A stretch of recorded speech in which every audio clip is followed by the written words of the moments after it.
يا سيد، يا سلام يا سيد، يا سلام يا سيد، الله عليك يا ولد، الله عليك يا ولد، فرحت كل البلد. الأرض لا تنسى جباه الساجدين، والليل لا ينسى أنين العابدين. الأرض لا تنسى جباه الساجدين، والليل لا ينسى أنين العابدين، ونحن لا ننسى المخلصين والموهوبين. في النهاية إن شاء الله منتصرين. عملوها، خلصوها، وفي المرمى سجلوها. من هنا كانت البداية، انطلاقة واختراقة. سيد حمدي يأتي للأهلي بالاستفاقة. بص شوف جده بيعمل ايه، بص شوف جده عمل اللي عليه، بص شوف جده. الله عليه، الله عليه، الله عليه. 1-0 والله بكسر الهاء وهي يمين.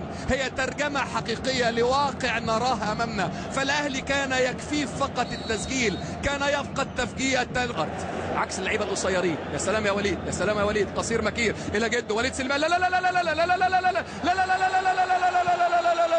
لا لا لا لا. ايه يا راجل انت ده؟ ايه اللي انت عامله ده؟ ثنائيه، ثنائيه تاريخيه، ثنائيه تاريخيه. الله عليك، الله على ارواحنا تناديكم. الكاس الله يخليكم، شكرا عملتوا اللي عليكم. اي فخر واي مجد واي عزه. النادي الاهلي ما حدا يهزه. اي فرحه واي فوز واي انتصار. الاهلي لا يعرف الانكسار. اي مهارات، اي انطلاقات، اي اختراقات.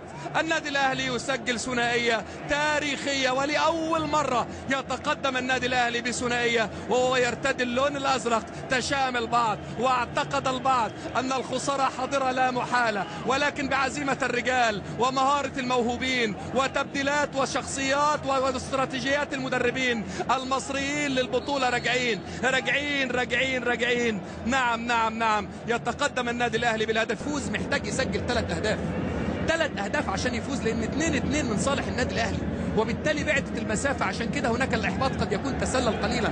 فرصة هدف أول، فرصة هدف أول، فرصة هدف أول. نعم هدف أول، نعم هدف أول للترجي يعود ويقلص الفارق إلى هدف واحد فقط. 2-1 للنادي الأهلي. عملوها بشكل كويس، عدوا من ناحية اليمين بشكل جميل، ونجم اللقاء من نادي الترجي نجونج يعيد الابتسامة، يعيد الفرحة، يعيد الأمل لجماهير نادي الترجي. فرحة كبيرة لجماهير الترجي على أمل العودة. نلعب في الدقيقة 84، أمامنا 6 دقائق يا شباب. كرة عرضية مثالية جميلة جدا جدا جدا. هرب الحقيقة البديل البلايلي اللاعب الجزائري، حطها